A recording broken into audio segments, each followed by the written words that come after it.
Goblin တူသည်သူ၏ရီးစားဖြစ်သူကိုနေ့တိုင်းကြောင်းလိုက်ဖို့လိရှိသည်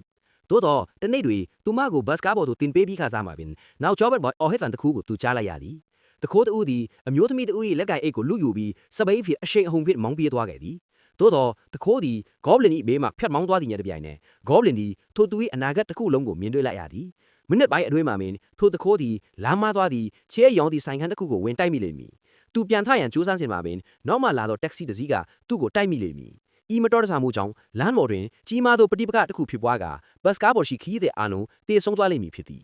Goblin ၏ကြီးစားမှာလည်းထိုဘတ်စကားပေါ်တွင်ပါရှိနေသည် Goblin သည်သူ၏လက်ပနာရီကိုကြည့်လိုက်သည်မတော်တဆမှုဖြစ်ရန်အချိန်ကျန်သေးတော်လဲ၎င်းကိုမြည်သည့်နည်းနဲ့မဆိုတားဆီးရမည်ဖြစ်သည်ထိုအချိန်မှာပင်ဘတ်စကားမတိုင်း၌အနက်ရောင်ဝစ်ဆင်ထားသောထူးဆန်းသည့်လူရဲအချို့ပေါ်လာခဲ့သည်သူတို့သည်တာမန်ယုံတက်သူများမဟုတ်ကြပြီသူတို့မှာငရဲပြည်မှဆင်းသက်လာကြသောတေမင်းတမန်များဖြစ်ကြသည်သူတို့၏ရွယ်ချက်မှာမတော်တဆမှုအတွေ့အသက်ဆုံးရှုံးရတော့မိသူများ၏ဝိညာဉ်များကိုလာရောက်သိမ်းဆည်းရန်ဖြစ်သည်ဘတ်စကားရက်လိုက်သည်နှင့်တေမင်းတမန်များ၏မျက်လုံးများမှာကားအတွင်း၌ရပ်နေသောမင်းကလေးအပေါ်သို့ကျရောက်သွားခဲ့သည်သူတို့မှင်သက်သွားကြသည်သူမ၏အမိမှာတေဆုံးရမည့်စည်ရင်တွင်ပါဝင်မနေပဲ